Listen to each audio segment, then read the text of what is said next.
You guys, do you see this beautiful face? No, I'm just kidding. Do you guys see these beautiful earrings? Like, hey Grazies! Welcome back. Hi, how are you? I'm fine. And how about you? Today I'll be doing another interesting topic, and this is called 10 strict rules K-pop artists must follow. Now, this is not limited to just K-pop artists, but I'm talking about solo singers, idols, trainees, actors, models. I mean, it could be just anyone who is inside of a company. And am I making this video just because I want to be negative or I want to expose things or anything like that? Absolutely not. I am making this video because a lot of you guys were so interested in like the behind the scenes of what goes on in the K-pop industry, and I just know that not a lot of people, or if any, really talks about it, and especially in English. Don't worry, you got me. You guys already know the good sides of K-pop. You guys know that K-pop has the most amazing music videos, aesthetics, to idols, to dancers, to artists. I mean, the quality of K-pop is like off the roofs. And when I was growing up, being Korean American, being brought up in America, it was so hard because I was always getting bullied. People were so brutally racist to me, especially where I grew up. And now to see TV and see like these Korean artists performing in Korean in like an American television or anywhere globally, it is so amazing how K-pop has changed. I'm so proud to say I'm a Korean singer. I was born in Korea, and I'm so proud to say that I was able to work with such amazing people in my life. As much as there's good things, I know you guys want to know the BTS, the behind the story. So that is just the sole purpose of why I am doing these kind of like K-pop behind the scenes series. If you do not like watching these kind of videos, please X out right now. I want you guys to just sit back, relax, don't take it too seriously. Relax, have an open mind. And this is only from my experiences. I cannot talk about everyone's experiences at all, just about me and some of my close friends. So let's dive in. So number 1, no boyfriends. I'm going to be talking about something called the 3-year rule in just a bit, but let me start off. When I used to be a trainee, there was absolutely no boyfriends allowed. If you want a boyfriend, you better keep that on the download, like DL. Otherwise, whew, the punishments might be very severe. This really goes for more like girls rather than boys. I feel like boys, you know, people are more lenient and it's okay to have a boyfriend. They actually encourage some of the boys to go out and date and have experiences. But when it comes to girls, they really want you to stay pure, innocent, and not cause any drama. I mean, you guys, like I said, don't take anything too serious, but it is possible that, you know, girls could get pregnant. You might be too in love that you just want to throw away your dreams and just get married. I don't know. You could just think of anything crazy, and that has happened a lot in the past. That's why usually managements want to keep girls having no boyfriends and things like that. So there was one time I remember when I had this like boyfriend, I guess, and I would purposely not date in Seoul. Like we would never, or at least most of the time, we would just go out of Seoul, literally travel like 2 hours just to like have our date. Like people in other company might know you because, you know, obviously everyone knows everyone in this industry. You never want to get any rumors that this person was seen with a boyfriend, kissing, doing whatever. Whenever I would be with like a boy guy, I would always be so careful, like looking around. Oh my god, is there like a manager? Oh my god, he looks like my manager. Stay out of like the popular areas, especially like around Gangnam, Shinsa, anywhere around your company. Like it's very dangerous. Seoul in general is such like a small city. I mean, I run into like people I know all the time, so you really have to be careful. Now, the consequences of having a boyfriend. Now, this didn't apply to me because I was never really caught with a boyfriend, but I remember my friends who have debuted, and from their trainee stories, one of my friends was actually fired for dating someone in her own company, which is crazy because this is the length that it could go up to. Like you could be literally fired for this. One of my friends, she after debuted, she was caught with a boyfriend. She was actually dating another boy group member in her company. She had the biggest punishment that I've ever heard of, which was they took away her parts. She would, let's say, like have like 3 or 4 parts in the songs. They gave her like maybe like less than a 10-second part in the song. She literally had one tiny part in the song, and I was like, girl, like that is one of the worst punishment you could ever have. You know, as an artist, you want to get that spotlight. If you're in a group, it's hard to even separate parts, and you already have like jealousy because this girl has more parts than you, and to have like your parts being taken away, that means you have less camera time. The camera is not gonna catch the person that's not singing. You literally have like no parts. I mean, That is crazy to me. Now this leads to the second rule, which is no talking to the opposite sex in your company. This again differs in the company. Some companies are actually strict, where I heard a friend where she never got to see any of the opposite sex in her company. But especially in the companies that I was in, we were allowed to say hi, and it is very respectful, and you do have to like bow and like say hi to each other. Whenever we were caught like lounging around and talking to the opposite sex, like trainees and idols, we would always be separated, and we always had different schedules on purpose, so we would never like run into each other or have any time to talk to each other. But of course, us being, you know, human beings, like we would always meet the opposite sex trainees and, you know, like the idol groups, and we would just, you know, sometimes meet for drinks. That's the only thing you could do at night, because we would always train from morning to night. When you're so restricted to do certain things, you always want to do things you're not allowed to do. So I always thought like meeting at night, like sneaking out, you know, meeting other boy trainees was such like a badass thing, such like a good feeling to be bad.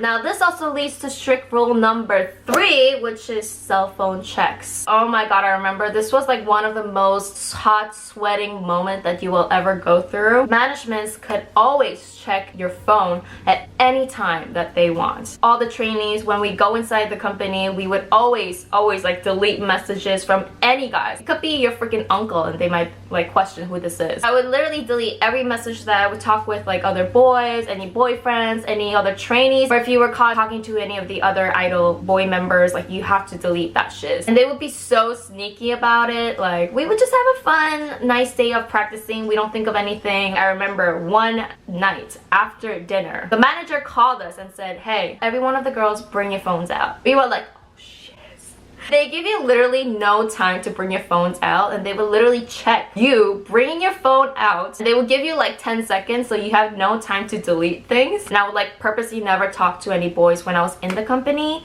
so I would leave no evidence. Fortunately, I was never caught, but I remember other girls getting caught talking to other trainees, the other boy idols. Sometimes they were caught like literally talking negative about our managers, which is like kind of normal, you know? When you're young, you talk about people sometimes you don't like. For me, if like my CEO yelled at me, I'm gonna be talking to my friends being like, my CEO yelled at me, they're so evil, like I wish like I could punch him. Just kidding, I never said that. But like the managers would literally read through your conversation, which is so embarrassing. It doesn't matter if one girls were caught or we were all caught, we were all punished. One of the punishments were we had to come practice on Sundays. Now we usually had practice Monday through Saturday from like 10 a.m. to 10 p.m. Only day we had to do anything was on Sunday, and they made us come practice 7 days a week. They do that on purpose because they don't want you to go out and meet any boyfriends or interact with anyone else but, you know, you being inside the company. After the cell phone check, if they find something, they would literally call us all over and have a serious talk. Sometimes they would yell at us saying like, I told you not to do this, you guys are gonna get punishment, you guys might all be fired by the CEO. Like there was something called the 3-year rule. So the 3-year rule usually applies to more like idol groups. I never debuted in a group, so I cannot speak for myself, but I heard from a lot of my close friends that there's a 3-year rule where after you debut, and it's been 3 years since you debuted, usually companies take away the dating ban and they're okay and lenient towards you doing pretty much anything you want as long as you don't cause any trouble. I guess 3 years is like the time when it takes for you to rise to fame, or it takes the company some time for the group to be promoted and things like that. I know a lot of my friends, if they were caught with boyfriends, they would take the cell phone away for, it could be months, it could be up to like a year, where they take your cell phone away. You have no way of communicating. If you do want to communicate with your family, they have to call the manager. Also, I know some of my idol friends who have a CCTV in front of their dorm, so they would literally have to sneak out through the window. Now, so they literally give you no room to date or no way of communicating with your boyfriend or someone that you've been meeting. So technically you are really like forced to break up. basically. I know so many of my friends, they literally went years without having a cell phone. I just feel so bad for some of my friends that went through it. I don't know how they did it. They're literally heroes and warriors for sticking through with that rule. Literally, you have to give applause for some of these idol group members. Number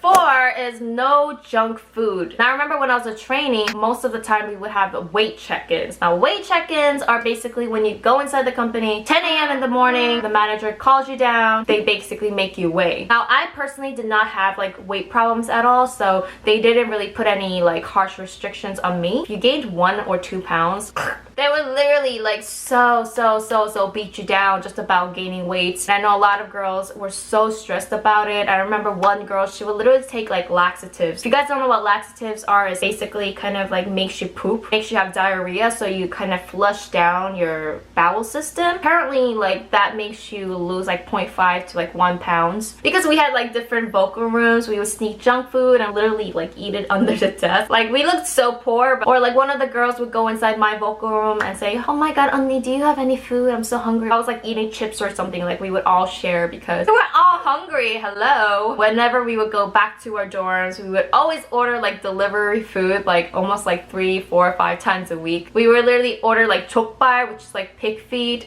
We would order chicken. We would order like tteokbokki. That was kind of like the good memories that I have when I was a trainee. That's like the time we could bond and talk about anything we want. We would talk about boys. We would talk about whatever happened. Number 5 is always have to answer and be in contact with your manager. And the only time that was stressful was after we were done with practicing and we went home. The manager would call us, like it could be like random times, like 11 p.m, 12 p.m, 1 a.m, 2 a.m. They would call us and they would like check up on us. And if we don't pick up, they would give you a hard time about why you don't pick up. You know, were you drinking? Were you outside? Were you doing anything that you weren't supposed to? I'm gonna go check up on you. I remember when you're outside and manager would call you, you have to find a quiet place. Go to the bathroom, go outside, somewhere quiet, pick up the phone and say, hi, oh yeah, we're like about to sleep. I'm about to sleep. What's up? And sometimes they would literally make you FaceTime if they didn't believe in you. So we would FaceTime and they would like make us like shoot the whole dorm room just to see if we were really in the dorm room or if we were really at the house. Now this story leads to number 6 is no going out. We were not supposed to drink. We were not supposed to like go out and meet our boyfriends. We weren't supposed to do anything but go home and sleep. You have to be really careful because usually managers and people in this industry work till very late. So if they were driving and they saw you doing something,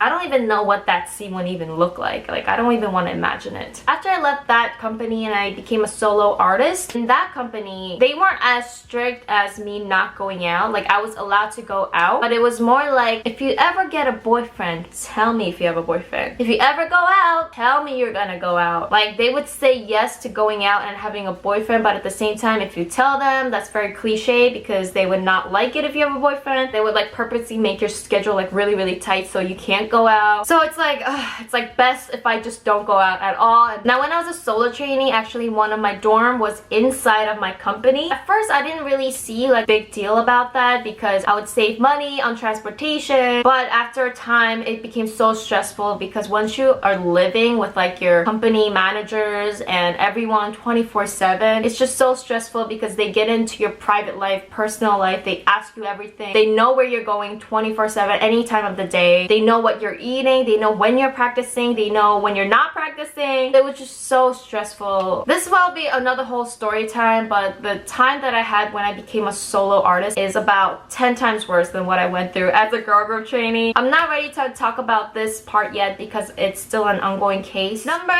7 is we were not allowed to have social media. We were not allowed to have social media at all, so we would always have like these private accounts where we would just talk to our friends, or if you wanted to DM any cute boys.